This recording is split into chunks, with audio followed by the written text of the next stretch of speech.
Hi wow English followers. ඉතින් මම අද vocabulary lesson එකක් තමයි ඔයාලට අරගෙන ආවේ. ඔයාලා දන්නවා ගොඩාක් තැන්වලදී අපි use කරන but. මොකටද අපි but use කරන්නේ?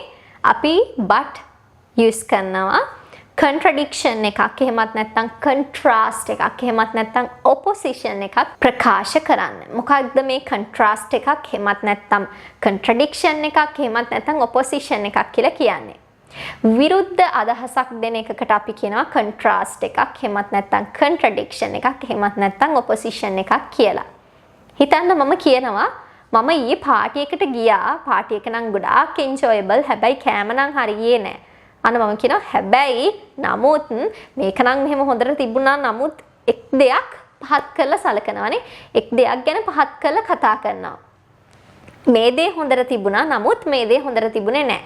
එතකොට එතන පරස්පර විරෝධී ස්වභාවයක් තියෙනවා. මේ වගේ අවස්ථාවලදී අපිට මේ but කියන conjunction එක භාවිතා කරන්න පුළුවන්. මම දැන් මේ but කියන conjunction එක use කරලා sentences තුනක් ඔයාලට මෙතනදී කතා කරනවා. මේ sentences තුනේදී but කියන එක use කරලා තියෙන විදි තුන් විදිහකට අපි බලමු. ඒක ඔයාලට example sentences බැලුවහමම තේරෙයි. බලන්න පළවෙනි වාක්‍ය I thought the party was boring but it was not. I thought the party was boring but it was not. මම හිතුවා පාටි එක boring වේවි කියලා. නමුත් ඒක එහෙම උනේ නැහැ. නමුත් පාටි එක boring උනේ නැහැ. එතනදී කියනවා මම හිතුවා මෙන්න මෙහෙම. නමුත් මම හිතපු විදියට සිද්ධ උනේ නැහැ. මම හිතපු විදියට වඩා පරස්පර විරෝධී දෙයක් තමයි සිදු වුනේ. එතනදී අපි but use කරලා තියෙනවා. බලන්න second sentence එක. No one but John managed to be quiet for 15 minutes. No one but John. කවුරුවත්ම නැහැ. නමුත් John විතරයි. No one කවුරුවත්ම නැහැ. but John. නමුත් John managed to be quiet for 15 minutes.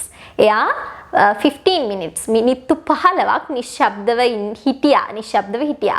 කවුරුවත්ම එහෙම හිටියේ නෑ. හැබැයි ජෝන් විතරයි එහෙම හිටියේ. එතකොට but කියන එක අපිට භාවිතා කරන්න පුළුවන් sentences දෙකක් මැද්දට විතරක් නෙමෙයි. බලන්න මෙතන use කරලා තියෙන විදිය no one but John managed. කවුරුවත්ම නෑ නමුත් John. එතනදී මේ John කියන noun එකට කලින් අපි but කියන conjunction එක use කරලා තියෙනවා. ඉතින් මේ විදිහටත් අපිට but use කරන්න පුළුවන්. ඊගාව sentence එක බලන්න. We did not have any alternative but wait until someone comes to help us. We did not have any alternative. අපිට වෙන කිසිම විසඳුමක් තිබුණේ නැහැ. වෙන කිසිම alternative එකක් තිබුණේ නැහැ. But wait until someone comes to help us. නමුත් අපිට තිබ්බ එකම විසඳුම තමයි ඒ වෙලාවේ කවුරු හරි උදව්වට එනකන් එතන රැඳී සිටින එක. එතකොට අපිට වෙන කිසිම alternative එකක් තිබ්බේ නැහැ. අපිට තිබුණු එකම විසඳුම තමයි but wait until someone comes to help us. හරි එතනදී අර අපිට කිසිම විසඳුමක් තිබුණේ නැහැ. තිබුණ එකම විසඳුම තමයි කියද්දී අපි but අරගෙන තියෙනවා. ඉතින් මේ විදිහට අර meanings change වෙනවා. but කියන එක අපේ sentences දෙකක් අතර මැද්දට මම ඇයට කැමති වුණා. නමුත් ඇය මට කැමති වුණේ නැහැ. ඒ වගේ අවස්ථාවකදී පමණක් but use කරනවා කියලා හිතා ගන්න එපා. මේ වගේ අවස්ථාවන් වලදීත් අපිට මේ විදිහටත් but use කරන්න පුළුවන්. හරි. දැන් අපි බලමු but කියන මේ conjunction එක වෙනුවට අපි හැමතිස්සෙම but ගෑවහම හරියට ඒක overuse වෙනවා. හරියට ඒක repeat වෙනවා වැඩි. එතකොට ඒක repetitive හරිම common. ඉතින් මොකක් හරි unique way එකක් නැද්ද අපිට මේ but වෙනුවට replace කරන්න පුළුවන්. ඉතින් ඔයාලට but වෙනුවට කියන්න පුළුවන් yet කියලා. For example, I love to buy a car but we cannot afford it. I love to buy a car.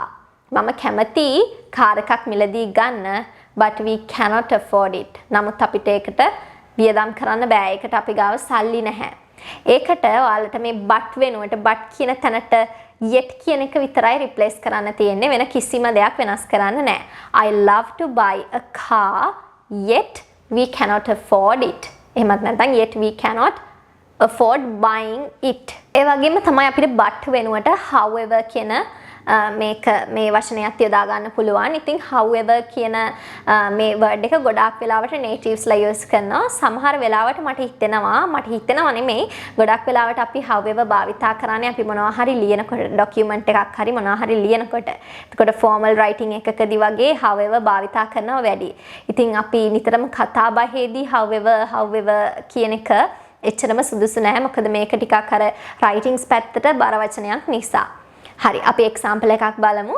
We were on time at the bus station. We were on time at the bus station. අපි bus station එකේ හරි වෙලාවටම හිටියා. But the bus was delayed due to the heavy rain.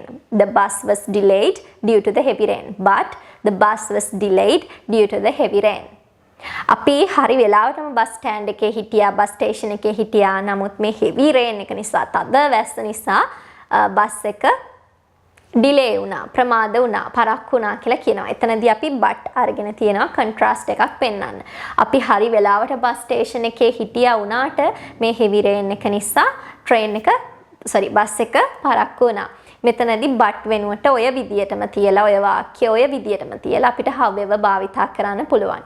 We were on time at the bus station. However, the bus was delayed due to the heavy rain. මෙතනදී but වෙනුවට however යොදන එක විතරයි කරන්න තියෙන්නේ. ඒ වගේම අපිට nevertheless, nonetheless කියන මේ වචන දෙකක් භාවිතා කරන්න පුළුවන් but වෙනුවට. මේ nevertheless, nonetheless කියන මේ වචන නම් ගොඩාක් formal. ඒ කියන්නේ අපිට writing එකකදී වගේ නම් ලියන්න පුළුවන් but වෙනුවට ගොඩාක් කතා කරද්දී අපි nevertheless, nonetheless මේ වචන භාවිතා කරන්නේ නැහැ. For example, John and Swissy danced together. John සහ Swissy එකට නැටුවා dance together. But they seem to be upset. නමුත් අපිට පෙවුණා නිකන් එයාලා හරි upset වගේ. They seem to be upset. එයාලා හරි upset එකෙන් වගේ හිටියේ. ඔන්න එතනදී but කියන එක අපි භාවිතා කරලා තියෙනවා. ඉතින් මේකට අපිට කියන්න පුළුවන් John and Swissy danced together. Nevertheless, they seem to be upset. එහෙමත් නැත්නම් nonetheless, they seem to be upset. එතකොට මේ nonetheless සහ nevertheless උත් අපිට but වෙනුවට use කරන්න පුළුවන්. බලන්න මේ වාක්‍ය. Playing video games is a way to be relaxed. Video games play කරන එක relax වෙන්න එක විදිහක්. But it is addictive. නමුත් ඒක addictive. හරිම ඇබ්බැහි වෙන සුළුයි. video games වලට අපි ඇබ්බැහි වෙන්න තියෙන ඉඩකඩ ප්‍රමාණය වැඩි.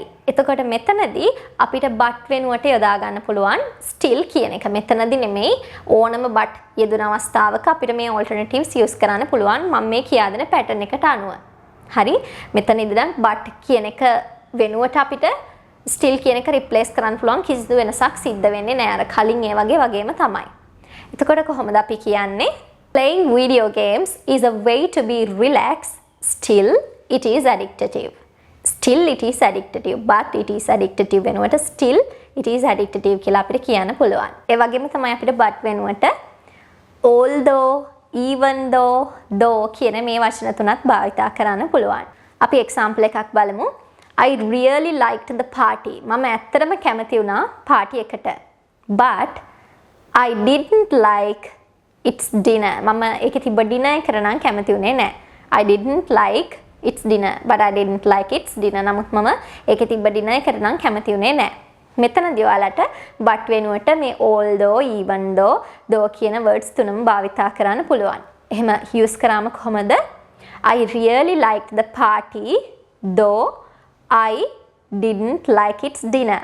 එහෙමත් නැත්නම් even though I didn't like its dinner.